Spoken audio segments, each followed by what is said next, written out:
Hello there, this is Karanveer Sahara and I am going to teach you agronomy. And in this part, we are discussing about our previous videos extended topics. जो topics हमने पिछली video में हम कर चुके हैं, हमने precision agriculture कर लिया है, प्रिसीजन एग्रीकल्चर के कंपोनेंट्स किए हैं, हमने प्रिसीजन एग्रीकल्चर के फायदे नुकसान, क्या उसकी वर्तमान स्थिति है भारत के अंदर, या क्या क्या प्रॉब्लम्स आ रही है, हिस्ट्री के बारे में हमने पढ़ा है। ठीक है, अब जो उसके जो मेन कंपोनेंट्स हैं, ठीक है, जो उसके जो कंपोनेंट्स थे, जैसे आपका जीआईएस था, जीपीएस था, सेंसर टेक्नोलॉजी थी, आपकी वीआरटी थी, ये जितनी भी आपकी उसके अंदर जो टेक्नोलॉजीज यूज हो रही थी, हम उनके बारे में एक एक करके अब उसको एक एक्सटेंडेड फॉर्म में उसको हम पढ़ेंगे। तो सबसे पहले चलिए इस वीडियो में हम शुरू करते हैं जीआईएस के बारे में, जियोग्राफिकल इंफॉर्मेशन सिस्टम के बारे में। अब जियोग्राफिकल इंफॉर्मेशन सिस्टम होता क्या है? जियोग्राफी वर्ड जो हमारा है भौगोलिक, ठीक है, जैसे हम कहते हैं भौगोलिक, यानी कि जो पूरी इस अर्थ को लेके बना हुआ है। ठीक है, तो geographic next word is information. Information क्या चीज होती है? इंफॉर्मेशन होती है किसी भी चीज की जो उसकी स्थिति होती है, ठीक है, उसके बारे में जो जानकारी होती है। ठीक है, यानी कि जो अर्थ की जो जानकारी है, यानी कि पृथ्वी की जो जानकारी है, आपकी भौगोलिक जितनी भी जानकारियां हैं उन सबको एकत्रित करके उन्हें कैसे पढ़ा जाता है, उन्हें किस तरीके से एनालाइज किया जाता है, इसके बारे में हम सारा का सारा इस लेक्चर के अंदर पढ़ेंगे। इसके अलावा हम जीआईएस के बारे में भी फुल डिटेल में पढ़ेंगे, जिसके अंदर जीआईएस क्या चीज होती है, इसके कंपोनेंट्स क्या क्या होते हैं।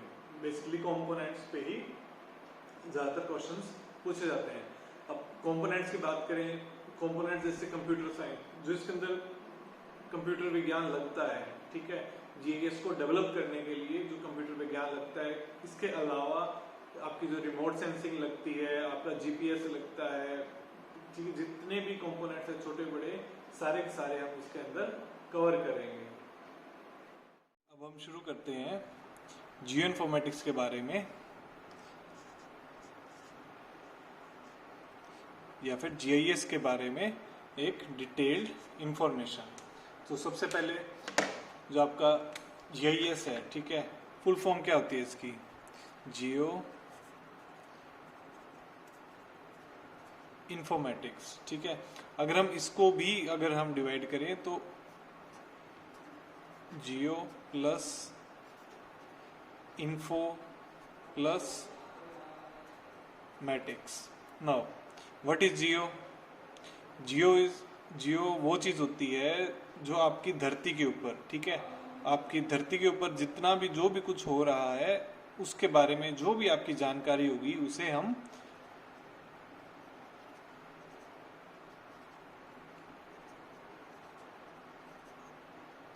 जियोग्राफी या फिर जियो में इंक्लूड करेंगे। ठीक है, इन्फो इज समथिंग इंफॉर्मेशन, जो आपकी सूचना होती है। ठीक है, किसी भी चीज के बारे में जो भी सूचना होगी आपकी उसे इंफॉर्मेशन में लिया जाता है। ठीक है, मैटिक्स का मतलब होता है मेजरमेंट, उसको मापना। ठीक है, यानी कि अब जो आपकी जियो इन्फॉर्मेटिक्स है, इस शब्द की जो फुल फॉर्म बनती है, या फिर एक आसान भाषा में इसे हम कह सकते हैं कि धरती की सतह पे जो भी सूचनाएं हैं, ठीक है, उनको मापने के लिए या उनको पढ़ने के लिए जितना भी कार्य हो रहा है उसे हम इंक्लूड करते हैं जियो इन्फॉर्मेटिक्स में या फिर जीआईएस के अंदर। ठीक है, ये प्रिसीजन एग्रीकल्चर के अंदर या फिर प्रिसीजन फार्मिंग में एक बहुत ही इंपॉर्टेंट कंपोनेंट है, घटक है इसका। चलो अब हम यहां से अगर आपको मीनिंग पता चल गया हो, ठीक है, अब एक चीज और है। ठीक है, अब हमें अगर धरती की अगर हमें जानकारी चाहिए, ठीक है, हमें धरती की मान लो जानकारी प्राप्त करनी है। अब अगर मैं कहूं कि इस लाइन के ऊपर एक पॉइंट है हमारा, इस लाइन पे एक पॉइंट है हमारा, इसकी लोकेशन पता करनी हो आपको, तो ये कितना इजी होता है। या तो आप इस डायरेक्शन से मेजरमेंट करोगे कितना है, या फिर आप इस डायरेक्शन से मेजरमेंट कर लोगे कि ये पॉइंट यहाँ पे है। ठीक है। अब मैं कहूँ इस पूरे पेज के ऊपर एक पॉइंट है, मुझे इसकी जियो लोकेशन या फिर इसकी लोकेशन की जानकारी चाहिए, ठीक है। तब आप क्या करोगे, जो इसकी लंबाई है, ठीक है, या फिर जो पेज की चौड़ाई है, ठीक है, उसको आप माप लोगे कि कहाँ पर वो आ रहा है, ठीक है। मान लो इसको 1 2 3 इस तरीके से बांट लिया और नीचे वाले को ABCD इस तरीके से माप लिया, तो इस तरीके से हम ऐसे कंक्लूड कर लेंगे कि जो इसकी जो दिशा है या फिर जो इसकी स्थिति है, ठीक है, वो लगभग यहाँ पर है, ठीक है। ये था हमारा 1D के लिए, ये था हमारा 2 डायमेंशनल चीज़ों के लिए, ठीक है। अब अगर हम बात करते हैं 3D चीज़ों की, ठीक है, 3D के अंदर अगर मैं बोलूं कि अगर किसी भी चीज़ की इस कमरे के अंदर इस बॉल की क्या स्थिति है, ठीक है, या इस पेपर वेट की क्या स्थिति है, कहाँ पे, इसकी लोकेशन कहाँ पे है, ठीक है, तब आप क्या करोगे। इसके लिए जो हम यूज़ करते हैं वो होती है हमारी X Y और Z एक्सिस, ठीक है। यहाँ पे कोई भी कंपोनेंट होगा, हम उसकी दिशा को देखने के लिए कि कहाँ पे लोकेटेड है वो, ठीक है,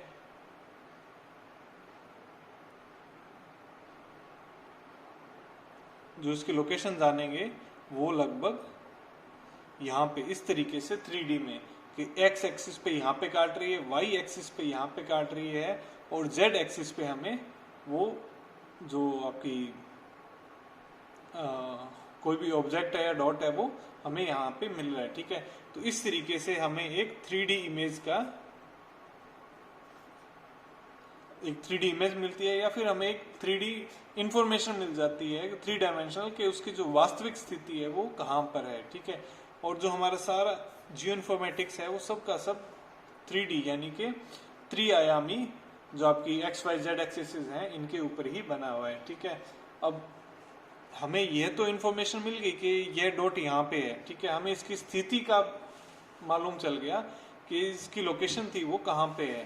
पर अब एक चीज और है कि जियो इन्फॉर्मेटिक्स को प्रिसीजन एग्रीकल्चर के लिए किस तरीके से सटीक बनाया जाए, ठीक है। तो इसके लिए क्या किया जाता है कि जो भी इंफॉर्मेशन होती है आपकी,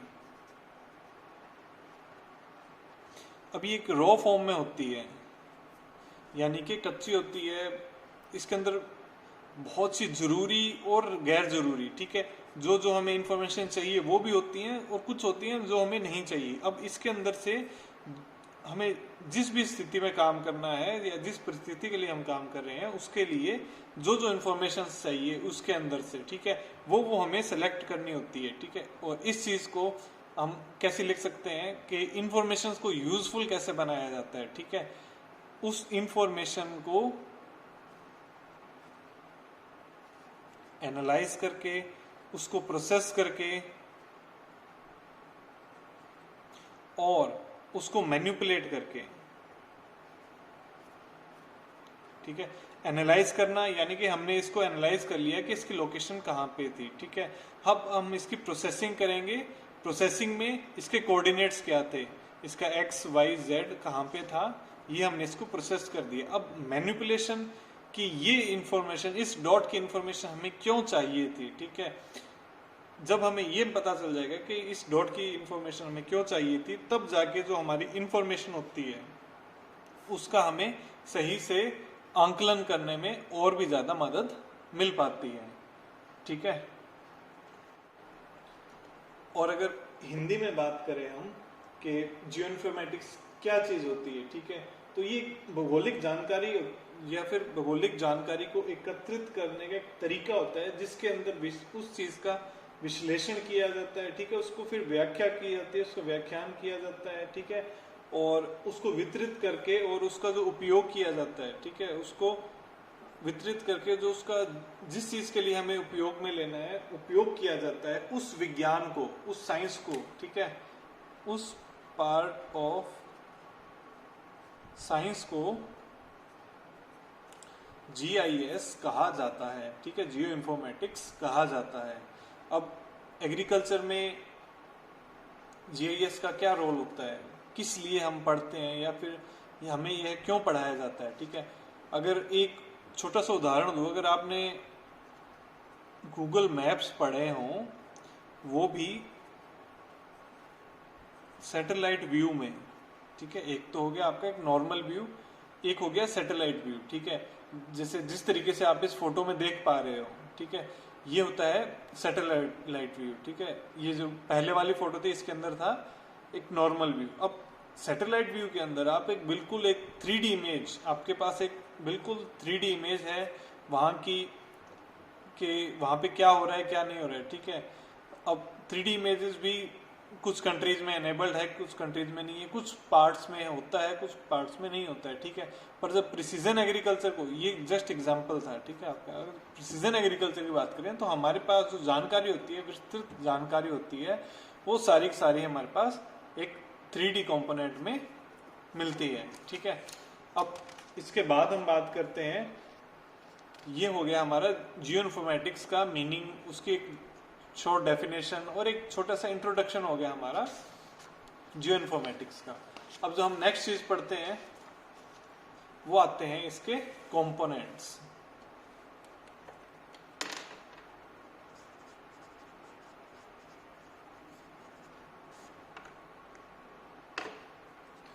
कंपोनेंट्स की बात करें या फिर इसके जो मुख्य घटक हैं उनकी बात करें, ये इसके, तो इसके अंदर बहुत सी चीजें आ जाती हैं। जैसे हम शुरुआत करें कंप्यूटर साइंस,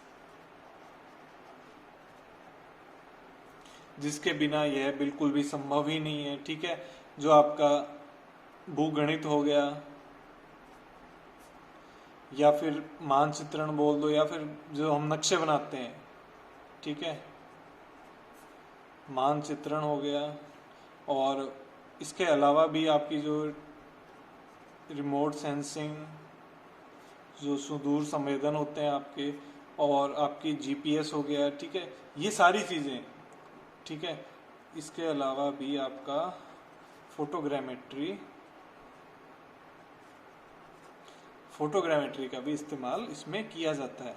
अब हम इसके अंदर से जो आपका रिमोट सेंसिंग पार्ट है, आपने जो पिछली वीडियो थी उसके अंदर इसके बारे में आपको आइडिया हो चुका है, और जो आगे आने वाले नेक्स्ट टॉपिक्स होंगे उसके अंदर हम रिमोट सेंसिंग के ऊपर एक पूरी की पूरी एक अलग से एक वीडियो, एक इसे अलग से एक टॉपिक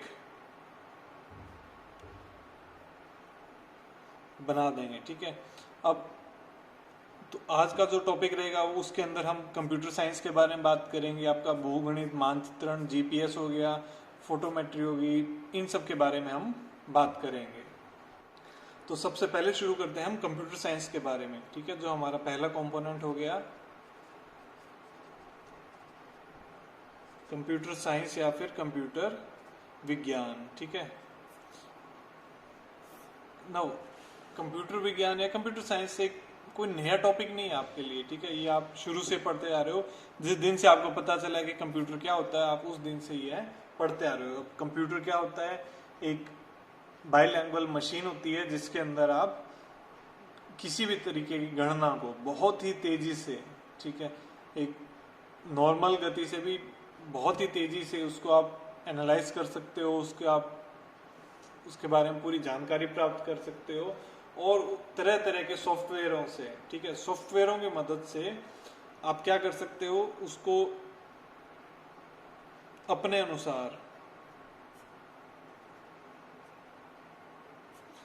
उस इंफॉर्मेशन को आप प्रोसेस कर सकते हो, डाल सकते हो, ठीक है। आपको जिस लैंग्वेज में भी पसंद हो, अगर आपको जैसे हिंदी, इंग्लिश, उर्दू किसी भी लैंग्वेज में पसंद हो, या आप उसे फोटोज में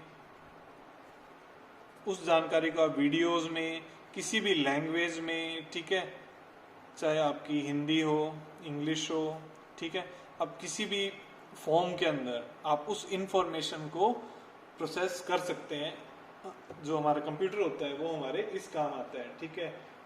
कंप्यूटर अब बेसिकली होता क्या है, कंप्यूटर में दो कंपोनेंट्स होते हैं, आपका हार्डवेयर और सॉफ्टवेयर। इन दोनों को ही मिला के हमारा जो कंप्यूटर बनता है, ठीक है। हार्डवेयर कौन से पार्ट होते हैं? जिनको आप छू कर, ठीक है, आप उनको फिजिकली टच करके पता कर सकते हो, जैसे कीबोर्ड हो गया, आपका माउस हो गया, इस तरीके से आपके जितने भी कंपोनेंट्स हैं जिनको आप छू सकते हो, टच कर सकते हो, उन्हें हार्डवेयर कहा जाता है। ठीक है, सॉफ्टवेयर क्या होता है, इन्हें आप छू नहीं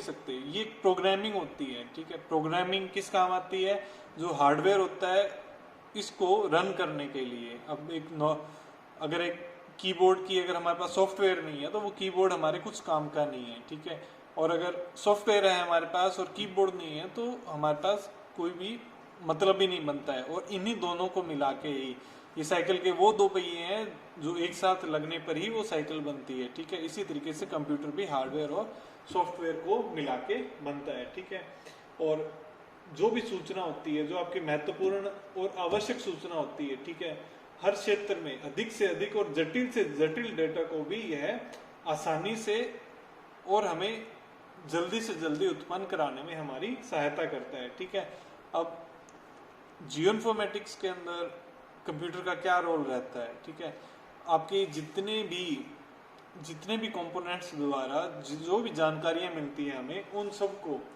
एनालाइज करता है, उन सबको रीड करता है, पढ़ता है। ठीक है, और हमें जो इंफॉर्मेशन जो लास्ट में हमें प्रोवाइड करता है वो कंप्यूटर ही होता है। ठीक है,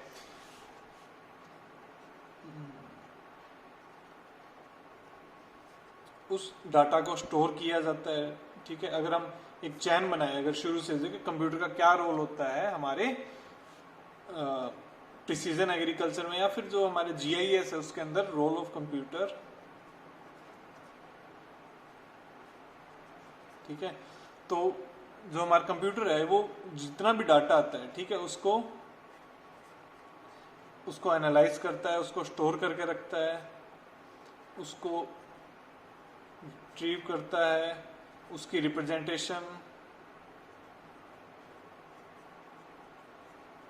ठीक है, उसका डिसेमिनेशन,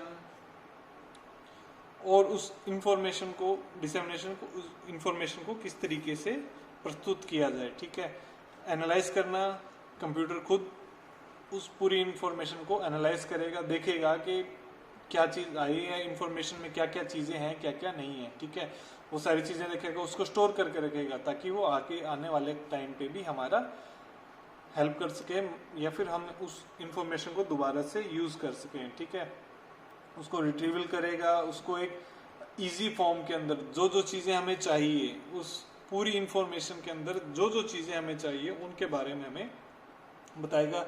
रिप्रेजेंटेशन यानी कि उसको किस तरीके से दिखानी है, किस वे में दिखानी है। ठीक है, इस तरीके से हमें वो सारी की सारी जो वीडियोस होंगी या फोटोज होंगी या किसी भी फॉर्मेट में कुछ भी हो सकता है, आपके पास ग्राफ हो सकते हैं, हिस्टोग्राम्स हो सकते हैं। ठीक है, आपके पास इमेजेस हो सकती हैं। ठीक है, आपके पास वीडियो क्लिप्स हो सकती हैं। ठीक है, मतलब किसी भी फॉर्म के अंदर जिसके अंदर आपको समझ आ रहा हो, या फिर जिसको आप किसी दूसरी इंफॉर्मेशन के साथ कंपेयर कर सको। ठीक है, सबसे मेन काम क्या होता है, कंपेयरिंग, कि रिजल्ट 1 को रिजल्ट 2 के साथ, या फिर रिजल्ट 3 के साथ, या फिर सिचुएशन 1, सिचुएशन 2, सिचुएशन 3, इस सिचुएशन में क्या हो रहा है, इस सिचुएशन में क्या हो रहा है। इस तरीके से जो भी हमारा डाटा होगा, जितना भी हमारा जो साइंस चल रही है इसके पीछे, वो सारा का सारा हैंडल करेगा हमारा कंप्यूटर सिस्टम। इसके बाद जो हम अपना नेक्स्ट टॉपिक पढ़ते हैं वो है हमारा भूगणित। अब इसे आप भूगणित या फिर जियोडेसी भी बोलते हो। ठीक है, अब भूगणित क्या चीज होती है, भूगणित होती है जितनी भी अर्थ की सरफेस पे या किसी भी सरफेस पे, नॉट ओनली अर्थ, किसी भी सरफेस के ऊपर, उसके जियोग्राफिकल सरफेस के ऊपर जो भी एक्टिविटीज हो रही हैं या जो भी चीजें हैं मौजूद वहां पे, उन सब की स्थिति का पता लगाना, या उसके बारे में जो भी हम स्टडी करते हैं। ठीक है, कि कहीं पे तो पहाड़ हैं, कहीं पे नदियां हैं, कि कहीं पे भी चट्टानें हो गई। ठीक है, इस तरीके से जो भी वहाँ पे जितने भी घटक हैं, जितने भी कंपोनेंट्स हैं उसके, उस एरिया के, उन सब की जो स्टडी होती है उसे कहा जाता है जियोडेसी। ठीक है, अब जियोडेसी है, यह भी, इसके भी दो सब टॉपिक्स हैं जिन्हें हम शॉर्ट में एक बार डिस्कस कर लेते हैं। पहला है आपका ग्रेविमेट्री और दूसरा हो गया आपका पोजिशनिंग एस्ट्रोनॉमी। ठीक है, ग्रेविमेट्री, जो आपका ग्रेविमेट्री शब्द आया है वो आया है ग्रेविटेशनल फोर्स से या ग्रेविटी से। ठीक है, ग्रेविटी जिसे आप हिंदी में गुरुत्वाकर्षण बल भी बोलते हो। ठीक है, अब ग्रेविटी का रोल क्या हुआ भूगणित के अंदर? एक्चुअली में जितनी भी किसी भी चीज की जो भी शेप है, मान लो आप यह बॉल ले लो आप, ठीक है, अब इसकी जो शेप है वो इसके अणुओं के आपस में जो फोर्स ऑफ अट्रैक्शन है, ठीक है, उनका आपस में जो अट्रैक्शन है उसकी मदद से यह अपने इस शेप के अंदर है। जैसे इसकी पर्टिकुलर यह शेप रहेगी, इनकी पर्टिकुलर यह शेप रहेगी, तो सबका अपना अपना एक पर्टिकुलर शेप होता है। ठीक है, और हर चीज की अपनी अपनी एक पर्टिकुलर ग्रेविटी होती है जो उसके मास के ऊपर डिपेंड करती है। ठीक है, मास और उसके रेडियस के ऊपर डिपेंड करती है।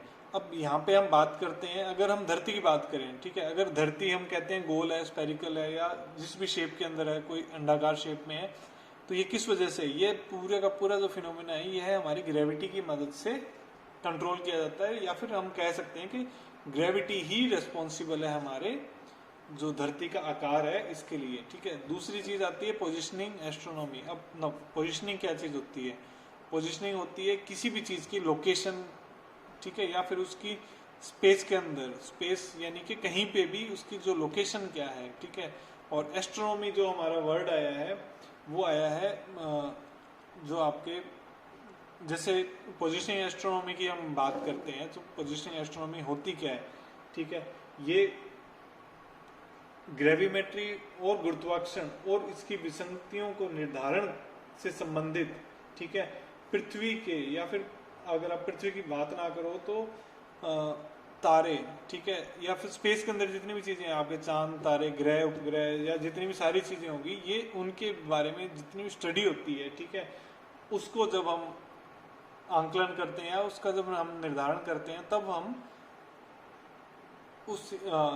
हम जिस निष्कर्ष पे पहुंचते हैं उसे कहा जाता है पोजिशनिंग एस्ट्रोनॉमी। अब जो हमारा भूगणित है वो इन दोनों चीजों को मिला के बना हुआ है, इन दोनों चीजों की ही एग्जिस्टेंस जरूरी हो जाती है भूगणित के लिए। ठीक है, अब अगर हम एग्रीकल्चर की बात करें तो हमारे लिए जो मेन जो चीज बचती है वो हमारे पास आती है ग्रेविमेट्री। हालांकि एस्ट्रोनॉमी का भी एग्रीकल्चर पे पूरा प्रभाव रहा है, क्योंकि कहा जाता है कि अगर आपने कभी सुना हो कि खेत में जो पानी लगाया जाता है या फिर कब पानी नहीं दिया जाता है, ठीक है, जब आपका धरती के पास चंद्रमा सबसे नज़दीक हो, ठीक है, जो इसका डिस्टेंस सबसे नज़दीक हो, उस टाइम पे पौधों को पानी की कम आवश्यकता होती है। क्यों? क्योंकि ऐसा माना जाता है, या फिर थ्योरीज हैं कि जो नीचे का पानी है, जो आपका ग्रेविटेशनल वाटर है, वो चांद के फोर्स से पुल होकर ऊपर की तरफ आ जाता है। ठीक है, या फिर जो हमारा ज्वार भाटा हो गया, ठीक है, जो हमारे वेव्स बनती है समुद्रों के अंदर, वो भी डायरेक्टली जो आपकी पोजिशनिंग एस्ट्रोनॉमी होगी, या फिर जो आपके मून का जो ग्रेविटेशनल फोर्स है इसकी वजह से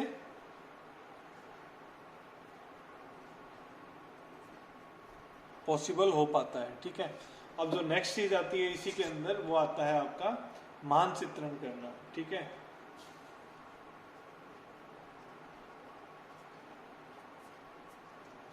इसे हम कार्टोग्राफी भी कहते हैं। अब मानचित्रण क्या चीज होती है, इसको आसान भाषा में समझने के लिए मानचित्रण को, कि जो हमारे नक्शे बनाए जाते हैं, ठीक है, जितने भी हमारे मैप्स होते हैं, ठीक है, अगर आपने मैप्स देखे हों, या फिर अब जैसे इस टाइप का मैप है जो आप अभी फोटो के अंदर देख रहे हो, ठीक है, अब जो इस टाइप के नक्शे होते हैं, इनके डिजाइन करने के लिए, इसको बनाने के लिए, और जो हमारी आर्ट लगती है, और जो हमारा रोल है साइंस का, जो हमारा रोल है साइंस का, इन दोनों को मिला के मानचित्रण या फिर कार्टोग्राफी कहा जाता है। ठीक है, अब कार्टोग्राफी का आपके प्रिसीजन एग्रीकल्चर में कहाँ पे रोल आ जाता है, या फिर हम बात करें जीआईएस की, ठीक है, तो जीआईएस में कहाँ पे रोल आ जाता है कि मोस्ट ऑफ द टाइम हमें जो हमारे जो मैप्स बनते हैं, ठीक है, आपको प्रीवियस स्लाइड में दिखाया था कि किस तरीके से मैप्स बनाए जाते हैं, जैसे कि अभी इस साइड में आपको दिखाए जा रहे हैं। जो ये मैप्स बनते हैं हमारे, ये जो आर्ट है, ये जो साइंस है, या फिर जो ये हमें इंफॉर्मेशन मिल रही है, या ये जो हमें इंफॉर्मेशन प्रोवाइड कर रहे हैं, ये सारा का सारा जो काम है हमारा, ये मानचित्रण है जो हमारा, ये इसे संभव बना रहे हैं, इसको बनाने में हमारी मदद करते हैं। ठीक है, जो नेक्स्ट चीज आती है आपकी, वो आती है फोटोग्रामेट्री। ठीक है, इसे आप हिंदी में फोटोग्रामेट्री कहते हैं।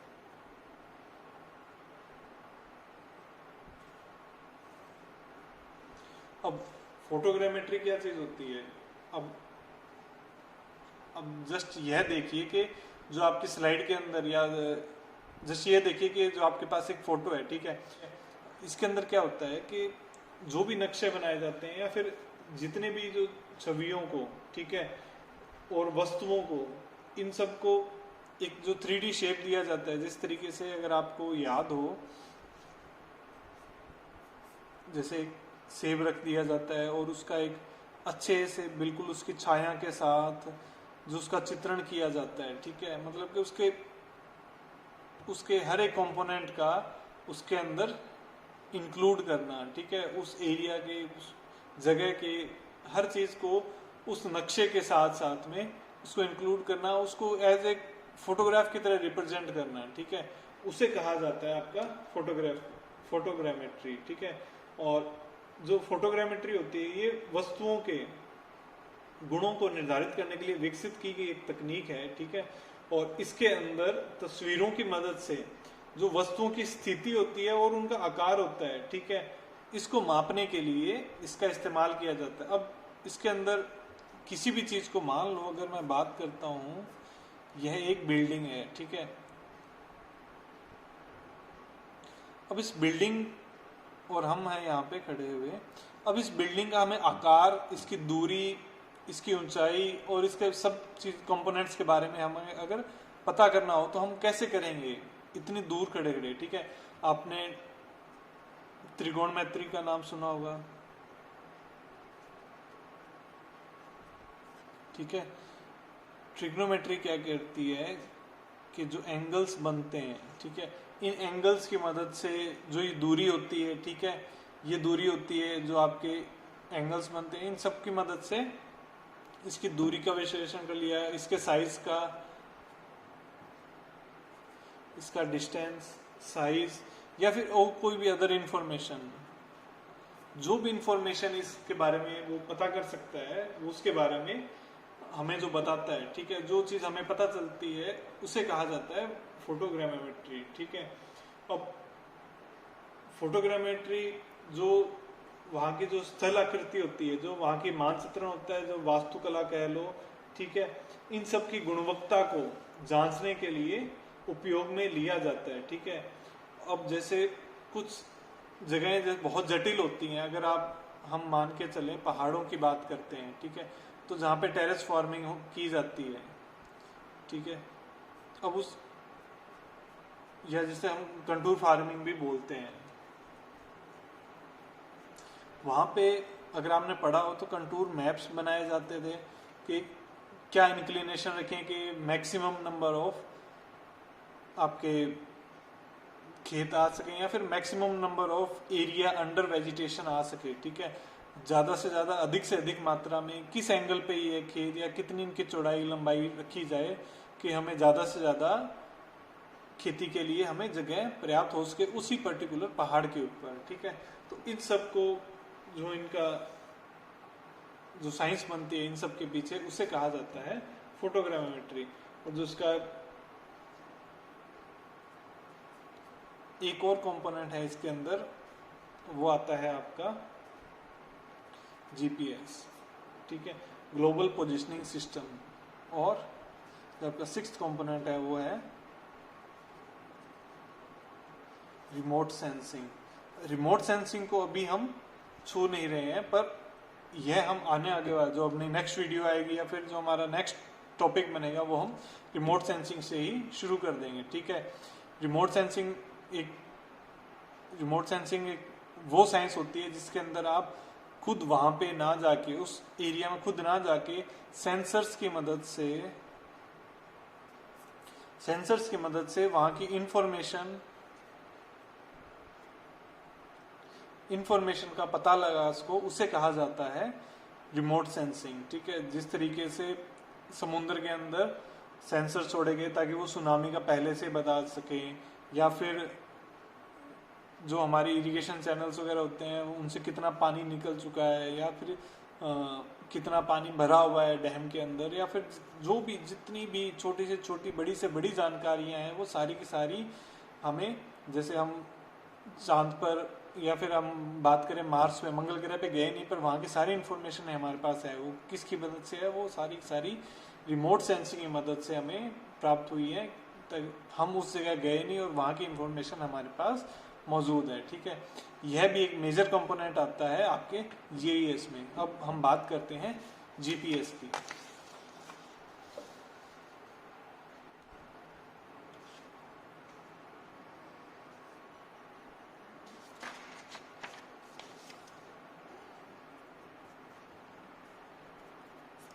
जीपीएस की बात करते हैं तो यह कोई नया टॉपिक नहीं है आपके लिए, ठीक है। अगर आप मोबाइल यूज़ करते हो, अगर आप ये सब टेक्नोलॉजी यूज़ करते हो तो जीपीएस एक कोई नया आपके लिए टॉपिक नहीं है। जीपीएस की फुल फॉर्म होती है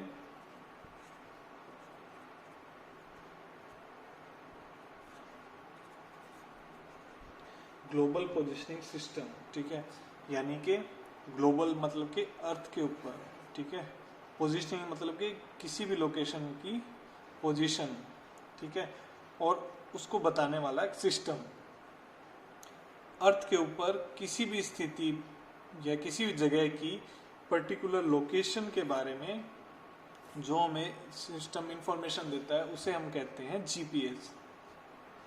जीपीएस आपके मोबाइल्स के अंदर, आपकी कारों के अंदर, ठीक है, जो आपके और भी साधन होते हैं उनके अंदर, जो आपकी जैसे स्मार्ट वॉचेस आती हैं, इन सब के अंदर आजकल बहुत ही कॉमन सा एक सेंसर बन चुका है, ठीक है। जीपीएस की मदद से, जीपीएस एक्चुअली काम कैसे करता है, यह जो आपके अंतरिक्ष में जो सैटेलाइट्स होती हैं, ठीक है, मान लो कि ये एक धरती पे कोई चीज़ है जिसकी हमें लोकेशन पता करनी है, ठीक है। ये कोई भी एक पहाड़ है या फिर कोई भी एक ऑब्जेक्ट है जिसकी हमें इंफॉर्मेशन पता करनी है, ठीक है।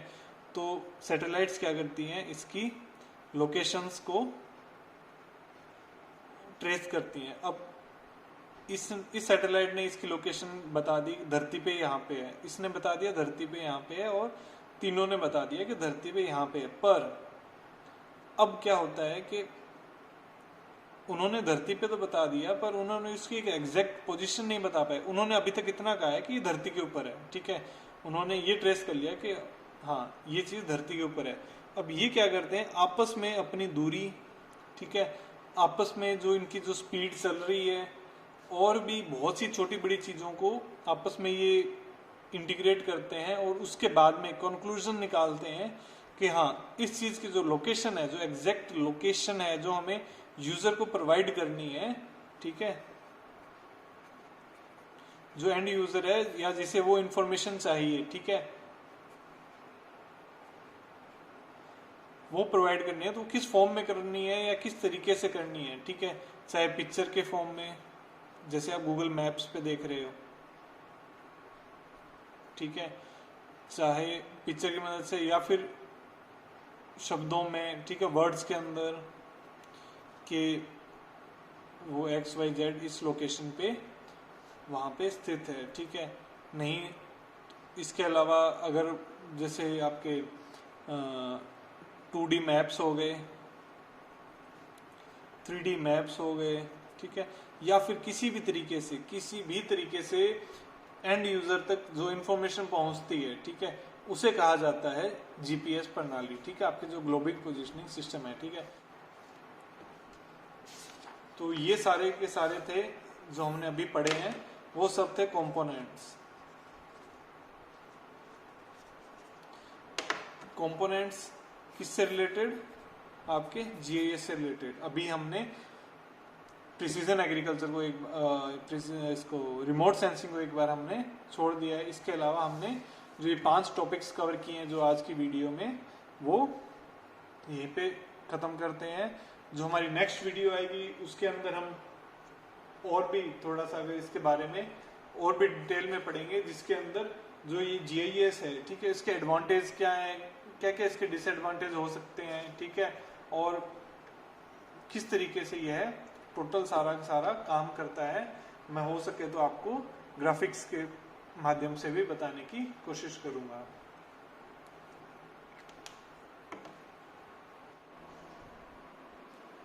तो ये जो हमने अभी तक जो पढ़ा, जितने भी कंपोनेंट्स आ रहे थे आपके जीआईएस के लिए, ठीक है, हम जीआईएस पर्टिकुलरली जीआईएस के बारे में बात कर रहे थे। इससे पहले जो हम कंपोनेंट्स पढ़े थे वो थे हमारे प्रिसीजन एग्रीकल्चर को लेके, ठीक है।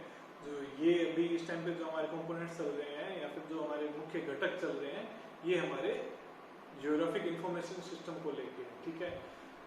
इसके अंदर जो हमारे लेफ्ट ओवर टॉपिक्स हैं, जो हमारे भी बच गए हैं, जैसे कि इसके एडवांटेज क्या है, डिसएडवांटेज क्या है, इंडिया में क्या सिनेरियो है, इसके बारे में जस्ट ब्रीफ, ठीक है, फायदे क्या है, इसके नुकसान क्या है, ये सब इसके बारे में जस्ट ब्रीफ में आपको नेक्स्ट वीडियो के अंदर बता दिया जाएगा। तब तक के लिए